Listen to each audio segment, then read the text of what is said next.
mood swings are complex. We're still discovering new things regarding how they work and what we can do about them. But whether our emotional fluctuations stem from biological factors or our attitudes towards circumstances, is there any wisdom from philosophy that could help us manage them? Many, if not most philosophers who shared their worldviews and their ramblings on meaning and purpose also came up with suggestions on how to live. In some cases, they described in great detail how to manage our moods and achieve inner peace. Epicurus, for example, suggested that we focus on abundant, simple pleasures as a means to be content, because they're both easy to obtain and our desire for them easy to satisfy. Because of this, good moods occur as easily as bad moods are prevented. I created a video about Epicurus and his philosophy to learn more about him. The Stoics promoted virtues such as modesty, self-control, cheerfulness, and honesty. Focusing on being good, which lies within our control, eventually leads to the best mental states. Focusing on what's not in our control, things like money, fame, and material goods, leads to dependence on the whimsical nature of fate, attachment to things that are not ours, and the unstable mental states that follow.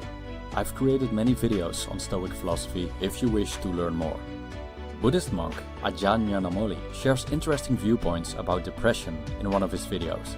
He says that it's important to recognize that there may be external reasons that influence depression, but they're not the cause. Rather, depression is a mental state that influences how we regard those external reasons.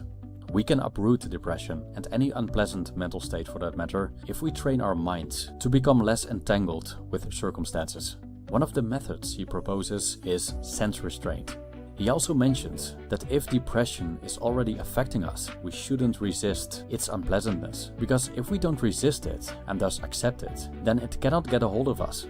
Accepting a negative experience is a positive experience, so to speak, which we could apply to any unpleasant mental state. I've put a link to this video in the description. Needless to say, many systems of thought provide tools that could help us manage our mood swings, which are also outside of philosophy. Many religious traditions also offer ways to feel better. And isn't modern psychology largely geared toward improving one's moods, which resulted in forms of therapy such as cognitive behavioral therapy, dialectical behavioral therapy, Jungian analysis, shadow work, etc.